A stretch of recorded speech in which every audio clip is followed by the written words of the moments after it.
Dans la prochaine capsule, on va voir comment fonctionnent les dossiers et les fichiers dans Notebook. Alors, dans l'outil à droite, dans la section à droite, dans les ressources, je vais cliquer sur le deuxième bouton qui nous permet de voir toutes les galeries, tous les éléments, les images, les dossiers, les fichiers, tout ça, qui sont enregistrés dans Notebook. Alors, mon contenu, ici, c'est ce qui est personnel. Donc, ces fichiers-là, ces dossiers-là, c'est moi qui les ai créés. Alors, en cliquant sur le petit triangle ici, je peux créer un nouveau dossier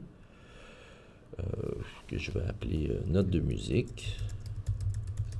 Voilà, tout simplement. Et j'ai un nouveau dossier. Chacun des dossiers a son menu. Donc, par exemple, exporter en tant que fichier de collection pour l'envoyer à quelqu'un d'autre. Pourrait le faire, pourrait renommer le dossier, tout ça, etc. Alors, ce dossier-là se retrouve dans le dossier document de son ordinateur. Par contre, les éléments qui s'y trouvent, ce sont des éléments de galerie, donc ce sont des fichiers qui sont propriétaires au logiciel. On ne peut pas utiliser d'autres fichiers dans ces dossiers-là.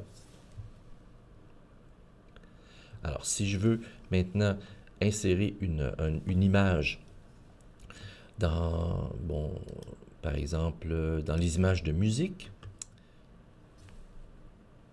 alors je vais aller sur Internet, je vais faire une recherche pour trouver une image de piano. Alors, je clique sur Image. Pour être sûr d'avoir une image libre de droit, je vais cliquer sur le petit trou dentelé.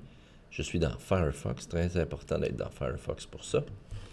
Dans la recherche avancée, je vais aller sélectionner dans les droits d'usage, libre de droit d'usage de distribution. Et là, toutes mes images qui apparaissent sont libres de droit de distribution. Alors, c'est celle-là que je veux. Alors, je clique dessus pour l'ouvrir. Bien important.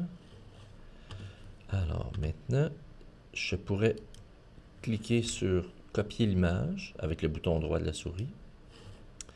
Je retourne dans Notebook. Je m'en viens ici et je vais coller l'image dans Notebook. Vous voyez, elle est ici, mon image. C'est ma nouvelle image que j'ai mis. Et je peux la renommer, cette image-là. Piano 2. Je n'ai déjà un. Ça va être un deuxième piano.